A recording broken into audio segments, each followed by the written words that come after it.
American Landscape. Today, kind of a unique program. We're joined by Jody Rell, who is the president of Solaqua Power and Arts, and Betsy Wyman, the vice president of Solaqua Power and Arts.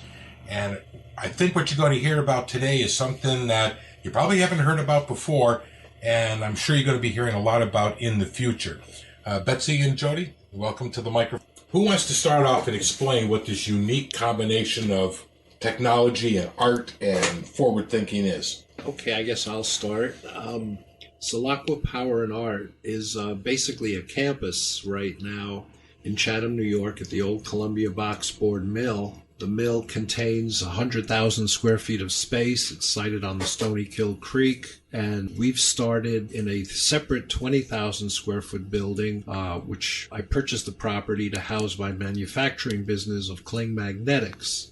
Then about 8 years ago, I said to Betsy, Kling Magnetics manufactures magnetic products, and we're actually bucking the trend here, and we're manufacturing in the United States of America, although we have in the recent years been beaten up pretty hard by China. But we're keeping on making magnetic. We laminate paper and steel and make a product called paper steel, and we die cut a lot of magnets at Kling Magnetics. But then, as I was saying, I thought about 7-8 years ago, let's take another look at solar, which I've been into since the 70s. It just seemed like it was the right time and the right place, so we started SunDog Solar.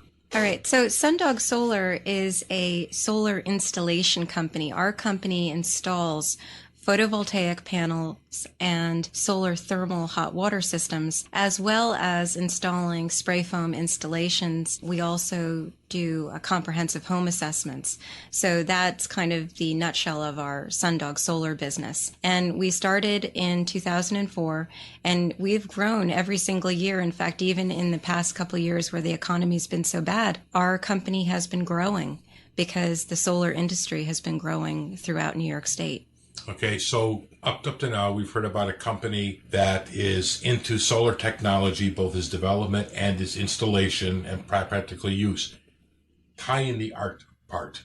Okay, well, as you may know, and Jody can chime in here, but as you may know, many artists, especially artists that have to do with industrial arts, such as glass blowers and metal workers, they require an awful lot of energy.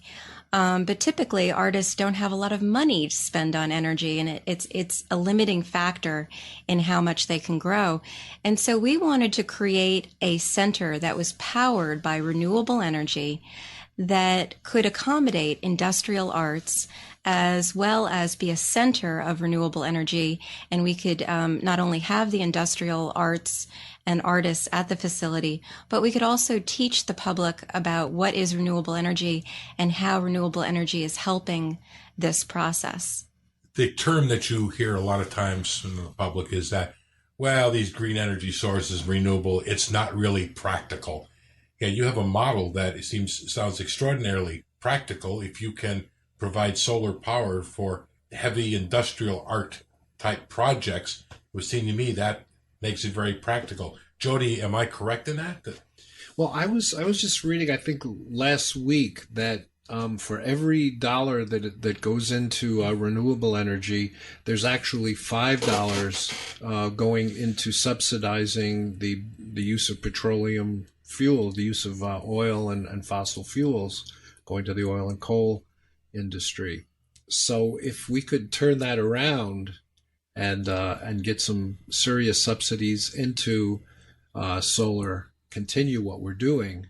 The biggest, we were just talking earlier about the biggest saving of oil in the United States was during the Carter administration, when there was a dollar for dollar tax credit. You spent $100 on insulation, you took $100 off your taxes. That was the biggest incentive that this country's ever seen, and the biggest saver of oil through not burning it, not using it. Everyone at that time bought fiberglass insulation and blew in cellulose into their attics. We've saved a huge amount of oil. Would that be the equivalent now to the money that's now spent to subsidize petroleum companies? that actually then would cost more than a direct tax credit or tax rebate on a one-to-one basis, correct? Absolutely, yeah. So if that plan was back in, if I was to spend $5,000 to re-insulate my entire attic, and I got $5,000 back from the government, some would argue, well, the government shouldn't be subsidizing business. But on the other hand, they already do subsidize business, and this would be about 20% of the cost of subsidizing petroleum, right? And which leaves a very large carbon footprint. But again, what is that cost of petroleum that for the extra carbon? I mean, it's almost incalculable if in fact the waters of the planet raise, if the sea level raises 3 feet, which is what they're predicting by the end of the century, and now they're starting to say, well, it looks like our prediction is accelerating. But we don't want to give you the wrong impression. Solar is viable now, and right now the rebates and incentives are as good as they've ever been. And part of that is because the worldwide use of solar has increased so much that the cost of the panels have come down considerably. The panels, the inverters, the equipment to make solar energy has really dropped quite a bit. And so now the average homeowner and the average business owner can buy a solar system in New York with the rebates and tax credits that are available. The system will pay them back in 10 years, but it'll work guaranteed for 25 and probably longer than that. So you see a return on your investment of 2.5 times what you spend, which is in this economy a great investment. It certainly is. So, with the average homeowner, would it be a combination of the solar electric and solar thermal? It depends what the homeowner needs. When we go to a person's house, we say, tell me about your family, tell me about your energy. And we look at their energy use and we guide them. We say, okay, well, we think this system would be more appropriate for you because, or we think, that you might need a solar thermal system because of this. So we have trained people who've taken all kinds of assessment classes for energy, and we have them go out and really try to tailor the systems to the client's needs and their budgets. For the average homeowner who puts in solar panels, does that generate enough that they could actually be feeding something back into the grid? Well, like for example, at my house, I have a 4.3 kilowatt system, and I feed back to the grid every sunny day because I go to work and the sun shines and my system is producing energy, but I'm not there. So it goes back to the grid and my meter spins backwards. Then I come home at night and I turn on the light and I pull from the meter. So I use the grid as kind of a energy bank account. I think what you're talking about is, do I consistently produce enough so that I'm selling energy to the energy company at the end of the year? And that doesn't often happen because we're limited as an installer that we can only put up to 110% of the client's needs in solar because the utilities really don't want you going into competition with them. It's okay to make what you use, but they really don't want you to become another utility. What do you calculate in savings in your electric? Well, for instance, my system saves about $65 a month, and it takes care of about 80% of my electricity.